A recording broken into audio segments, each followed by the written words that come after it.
نحمده ونصلي على رسوله الكريم اما بعد فاعوذ بالله من الشیطان الرجیم بسم اللہ الرحمن الرحیم والفجر وليال عشر۔ اللہ تعالیٰ نے سورہ فجر میں 10 راتوں کی قسم کھائی ہے، اور مفسرین فرماتے ہیں کہ ان 10 راتوں سے مراد ذی الحجہ کی ابتدائی 10 راتیں ہیں۔ ان کی راتیں بھی فضیلت والی ہیں، اس کی بھی حدیث میں بڑی فضیلت ہے۔ یہ فرمایا کہ اس کا ثواب لیلۃ القدر کے ثواب کے برابر ہے، اور اس کے دن بھی فضیلت والے ہیں۔ فرمایا ان دنوں میں اگر کوئی روزہ رکھتا ہے تو اس کا ثواب اتنا ہے کہ اللہ اس سے 1 سال گناہ معاف فرما دیتے ہیں۔ اور جو یوم عرفہ کا روزہ ہے تو اس کے متعلق فرمایا کہ اللہ تعالیٰ 1 سال اگلے اور 1 سال پچھلے یعنی 2 سال کی گناہ معاف فرما دیتے ہیں۔ نبی پاک علیہ السلام نے فرمایا کہ جو یہ 10 راتیں ہیں، ان 10 راتوں میں کسی عمل پر اللہ جو اجر عطا فرماتے ہیں، اتنا اجر کسی اور رات میں نصیب نہیں ہوتا، اور نہ کسی اور دن میں نصیب ہوتا ہے۔ تو یہ بڑی فضیلت والی راتیں ہیں، ان میں روزہ رکھنا یہ نبی علیہ السلام کہ اس میں فضیلت آئی ہے، آپ علیہ السلام نے فضیلت بیان فرمائی ہے۔ یہ راتیں واقعی فضیلت والی ہیں۔ اس طرح جب عشرہ ذی الحجہ آتا ہے تو رسول اللہ صلی اللہ علیہ وسلم نے فرمایا جو قربانی کا ارادہ کرے تو وہ ان دنوں میں بال اور ناخن نہ کاٹے۔ اس کی وجہ یہ ہے تاکہ حجاج کرام کے ساتھ ان کی مشابہت ہو۔ اور یہاں ڈاکٹر عبدالحی عارفی رحمۃ اللہ علیہ فرماتے ہیں کہ وہ حضرات جو حج پہ نہیں جا سکتے، اللہ کو گوارا نہیں ہے کہ ان کو اس اجر سے محروم رکھے، اس لیے کچھ نہ کچھ مشابہت حاجیوں کے ساتھ ہو جائے۔ تیرے محبوب کی یا رب شباہت لے کے آیا ہوں، حقیقت اس کو تو کر دے میں صورت لے کے آیا ہوں۔ تو جو رحمتیں وہاں ان پر برستی ہیں وہ یہاں ان پر بھی آ جاتی ہیں۔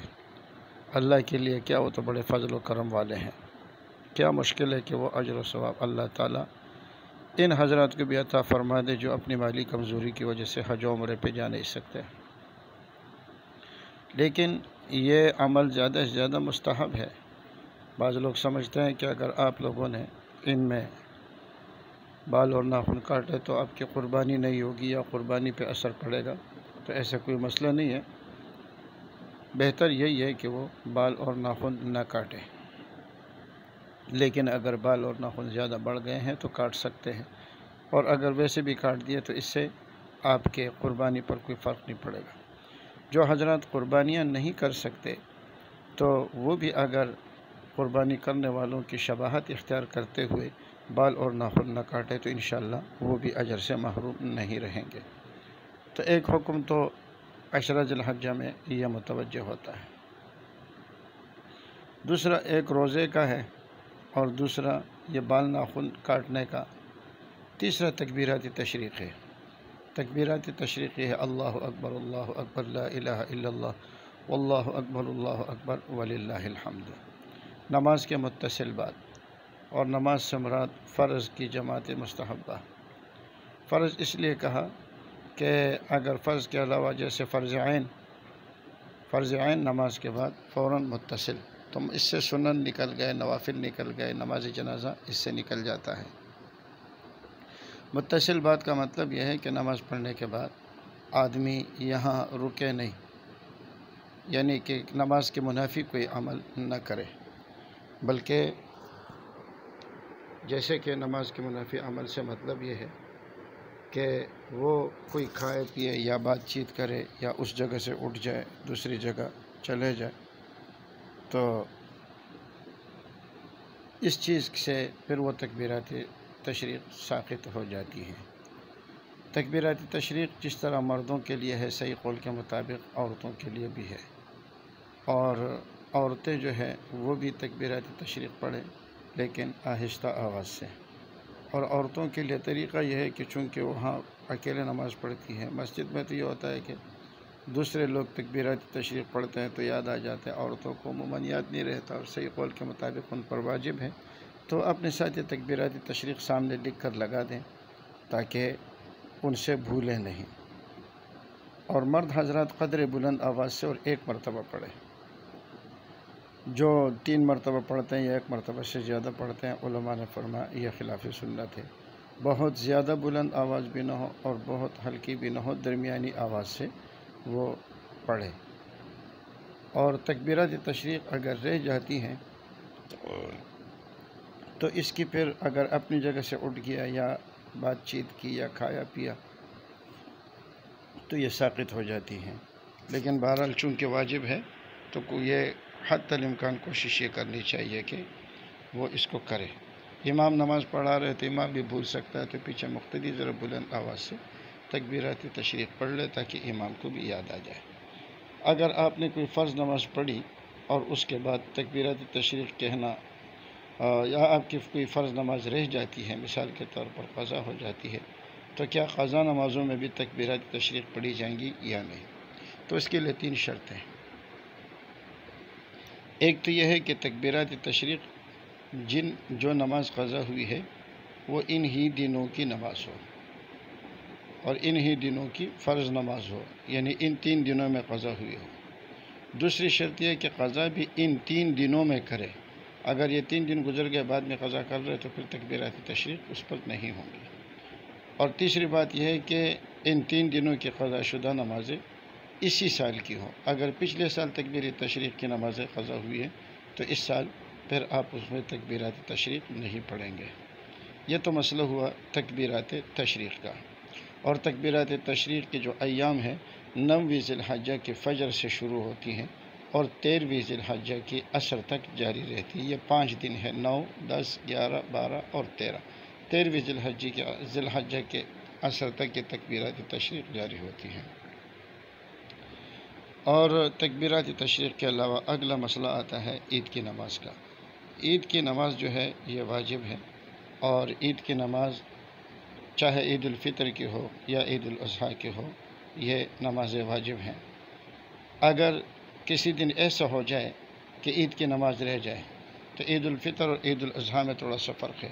اگر عید الفطر کی نماز رہ جاتی ہے تو یہ زوال سے پہلے 5 دفعہ، مثال کے طور پر ایسا ہوا کہ رمضان ہے اور پتہ نہیں چلا کہ کل عید ہے. کل ایسے وقت میں پتہ چلا کہ زوال کا وقت ہو چکا ہے یا وقت کم ہے اور لوگوں کا جمع کرنا مشکل ہے، تو پھر اس دن نہ پڑھی جائے بلکہ عید کے دوسرے دن زوال سے پہلے یعنی کہ طلوع آفتاب کے بعد سے زوال، جیسے نماز کے عید کا وقت ہوتا ہے اس وقت میں اس کو ادا کر لیا جائے. لیکن اگر دوسرے دن ادا نہیں کی تو پھر تیسرے دن اس کو ادا نہیں کر سکتے. مگر عید الاضحیٰ میں چونکہ 3 دن ہوتے ہیں، 10، 11، 12، تو ان 10، 11، 12 دنوں میں آپ عید الاضحیٰ کی نماز ادا کر سکتے ہیں. یہ 3 دن عید کی ہیں. دوسرے دن رہ جائے تو تیسرے دن بھی آپ اس کو ادا کر سکتے ہیں. اس کی نماز کی نیت کرنے کا کوئی خاص طریقہ نہیں ہے، بس اتنا ہے کہ دل میں آپ کا ہو کہ میں عید کی 2 رکعت نماز پڑھ رہا ہوں، وہ واجب ہے. اور ساتھ میں یہ جو تکبیرات زوائد ہے، 6 تکبیرات زوائد، اس کی بھی نیت کی جائے. جو 6 تکبیرات زوائد ہیں اس کا طریقہ یہ ہے کہ پہلے اللہ اکبر امام کہے گا تو آپ بھی اللہ اکبر کہہ کے نیت باندھ لیں. جب امام ولا الہ غیرک تک پڑھے گا آپ بھی ولا الہ غیرک تک پڑھیں. پھر امام 3 تکبیرات کہے گا اور 3 تکبیرات میں ہاتھ کانوں تک اٹھا کر چھوڑے گا. آپ نے بھی ایسے ہی کرنا ہے. پہلی تکبیر کے بعد اللہ اکبر، ہاتھ چھوڑنا ہے. دوسری تکبیر کے بعد اللہ اکبر، ہاتھ چھوڑنا ہے. اور تیسری تکبیر کے بعد اللہ اکبر کہہ کے ہاتھ باندھنے ہیں. اور پھر اس طرح آپ کی 1 رکعت مکمل ہو جائے گی. دوسری رکعت میں آپ نے قرأت کے بعد اور رکوع سے پہلے 3 تکبیرات کہنے اور اسی طرح ہاتھ اٹھا کر چھوڑنے ہیں. اور پھر اس کے بعد چوتھی تکبیر میں آپ نے رکوع میں جانا ہے. اس طرح آپ کی عید کی نماز مکمل ہو جائے گی.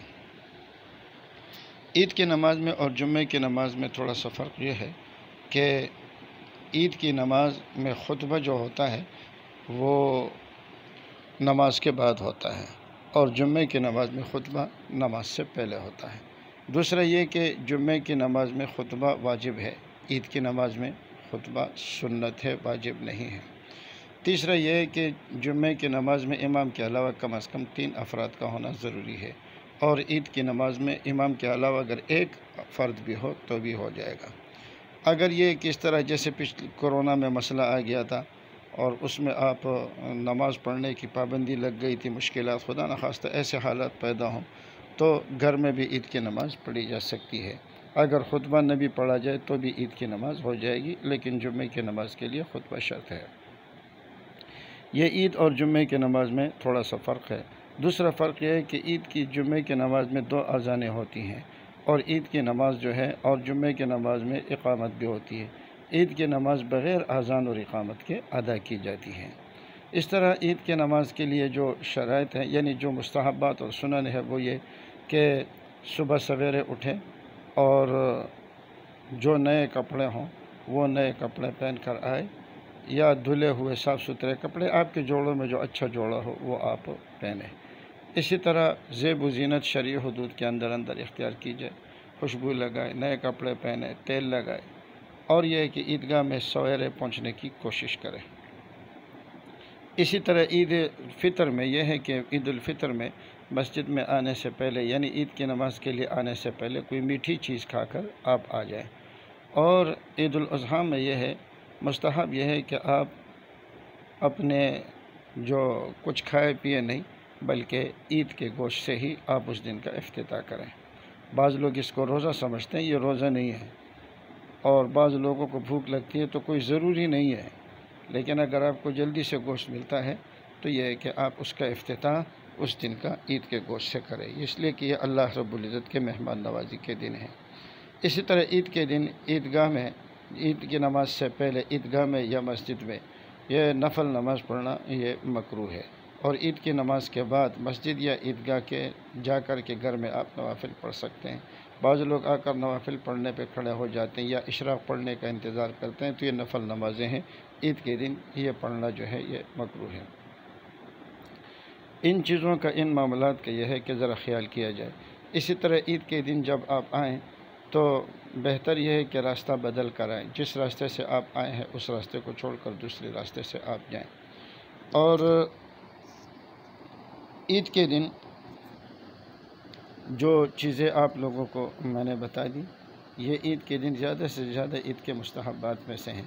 جب آئیں تو تکبیرات تشریق پڑھتے ہوئے آئیں، اللہ اکبر اللہ اکبر، لا الہ الا اللہ، واللہ اکبر اللہ اکبر وللہ الحمد۔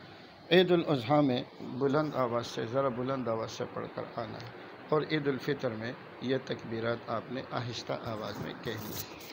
اب عید کی نماز کے دوران اگر کہیں خدا نخواستہ جو عید کی جو 6 تکبیرات ہیں نماز کے اندر، یہ تکبیرات زوائد کہلاتی ہیں۔ یہ تکبیرات زوائد اگر کوئی شخص بھول جائے، مثال کے طور پر اگر امام بھول جاتا ہے تو اصولاً تو اس پہ سجدہ سہو آنا چاہیے، مگر مجمع زیادہ ہونے کی وجہ سے، چاہے عید کی نماز ہو یا ویسے بھی مجمع زیادہ ہو، تو علماء فرماتے ہیں کہ نمازیوں میں انتشار کا اندیشہ ہوتا ہے، لوگوں کو پتہ نہیں چلے گا، تو اس لیے وہ عید کی نماز کے دوران اس قسم کے اگر سجدہ سہو آ بھی جائے تو وہ سجدہ سہو نہ کرے، سجدہ سہو کے بغیر بھی نماز درست ہو جائے گی۔ اس طرح کے معاملات میں اگر کوئی مقتدی ایسا ہے کہ وہ تاخیر سے آیا، مثال کے طور پر امام پہلی رکعت میں ہے اور وہ ذرا تاخیر سے مسجد میں پہنچ جاتا ہے، تو تاخیر سے آنے کی وجہ سے اس کی تکبیرات نکل چکی ہے امام نے جو کہا، تو اب جب وہ نیت باندھے تو چاہے امام قرات کر رہا ہو یا خاموش ہو، چونکہ یہ واجب ہے، تو اگر امام قرات کر بھی رہا ہو تو وہ اپنی 3 تکبیرات کہہ دے، جس طریقے سے پہلی رکعت میں ثنا کے بعد 3 تکبیرات کہی جاتی ہے۔ اگر امام قرات شروع کر چکا ہے تو ثنا پڑھنے کی ضرورت نہیں ہے، وہ تکبیر اللہ اکبر کہنے کے بعد یہ ہے کہ وہ اپنے 3 تکبیرات پوری کر لے۔ ظاہر ہے کہ امام قرات شروع کر چکا ہوگا اس مسئلے میں، اس لیے کہ جب تک قرات شروع نہیں کیے تو اس وقت تک تو امام تکبیرات کہہ رہا ہوگا، تو وہ بھی کانوں تک ہاتھ اٹھاتے ہوئے 3 مرتبہ یہ تکبیرات کہہ دے۔ اور اگر اس کی یہ رکعت نکل چکی ہے تو جب وہ امام کے سلام پھرنے کے بعد اٹھ کر اپنی رکعت ادا کرے گا تو اس وقت وہ ثنا پڑھے اور تعوذ تسمیہ سے پہلے وہ 3 مرتبہ اس طرح تکبیرات کہے۔ لیکن اگر وہ آیا دوسری رکعت میں اور امام رکوع میں ہے تو وہ اللہ اکبر کہہ کے رکوع میں چلا جائے، اور رکوع کی تسبیح پڑھنے کے بجائے ہاتھ اٹھائے بغیر، رکوع کی حالت میں ہاتھ اٹھائے بغیر 3 مرتبہ اللہ اکبر اللہ اکبر اللہ اکبر کہہ دے۔ اس کے بعد اگر ٹائم ہو تو سبحان ربی العظیم بھی پڑھ لے، اور اگر سبحان ربی العظیم کے لیے ٹائم نہ ہو تو کوئی مسئلہ نہیں ہے۔ یہ تسبیحات جو ہے یہ کوئی فرض و واجب نہیں ہے، یہ زیادہ سے زیادہ مستحب ہے، اس پر کوئی فرق نہیں پڑتا۔ اور اگر اس کی دونوں رکعتیں نکل گئی ہیں تو اس صورت میں وہ یوں کرے کہ معمول کے مطابق پہلی رکعت میں ثنا کے بعد اور قرات سے پہلے، اور دوسری رکعت میں قرات کے بعد اور رکوع سے پہلے 3 تکبیرات کہہ دے۔ اور عیدین کی نماز کے لیے اصل حکم تو یہ ہے کہ عیدگاہ میں لوگ جائیں، یعنی کہ شہر کے لیے ایک بڑی عیدگاہ ہو اور وہاں سارے لوگ اکٹھے ہوں اور وہاں پر وہ نماز پڑھیں۔ لیکن چونکہ آج کل شہر بہت بڑھ چکے ہیں، سارے مجمع کا ایک جگہ پر سمانا اور کنٹرول کرنا مشکل ہو جاتا ہے، اور پھر اتنی کھلی جگہ بھی نہیں ہے شہر کے اندر جس میں سارے شہر کے لوگ جمع ہو سکیں، تو اس لیے اب مسجد میں ہی عید کی نماز پڑھی جاتی ہے، اور مسجد میں ہی اس کا حکم عیدگاہ کا ہے۔ مسجد میں 2 عیدیں پڑھنے کا کیا حکم ہے؟ حتی الامکان علماء کرام منع فرماتے ہیں کہ مسجد کے اندر 2 عیدیں نہ پڑھیں، بلکہ اگر ہو سکے تو اگر ایک مسجد میں کیے تو دوسرے کے لیے باہر کسی کھلی جگہ پر جائے۔ لیکن جیسے باہر ممالک میں ہوتا ہے کہ وہاں مساجد کے علاوہ اور جگہ ملتی نہیں ہے، تو عذر کی وجہ سے وہاں پر 2 بلکہ بعض جگہ 3 عید کی نمازیں پڑھی جاتی ہے۔ بہرحال یہ معاملات ہیں، عید کے دن کے جو مستحب اعمال تھے وہ ہم نے آپ کو بتائے، اور جو واجب تھے وہ بھی آپ کو بتائے، اور عید کے لیے جو سنن اور مستحبات تھے وہ بھی بتائیں۔ ان دنوں میں روزہ رکھنا نمبر 1، ان دنوں میں بال اور ناخن نہ کاٹنا نمبر 2۔ یہ روزہ رکھنا زیادہ سنت اور مستحب عمل ہے، بال ناخن نہ کاٹنا یہ بھی مستحب عمل ہے۔ ان دنوں میں تکبیرات تشریق یہ ایک واجب عمل ہے، اور عید کی نماز یہ بھی ایک واجب عمل ہے، اور قربانی یہ بھی ایک واجب عمل ہے۔ صاحب استطاعت لوگوں پر حج یہ ان کے لیے فرض ہے، اور قربانی کے جو مسائل تھے وہ ہم لوگوں نے حتی الامکان آپ کے سامنے پہلے بیان کر دیے ہیں۔ بس یہ تھوڑا سا خلاصہ تھا۔ اللہ تعالی ہمیں عمل کی توفیق نصیب فرمائے۔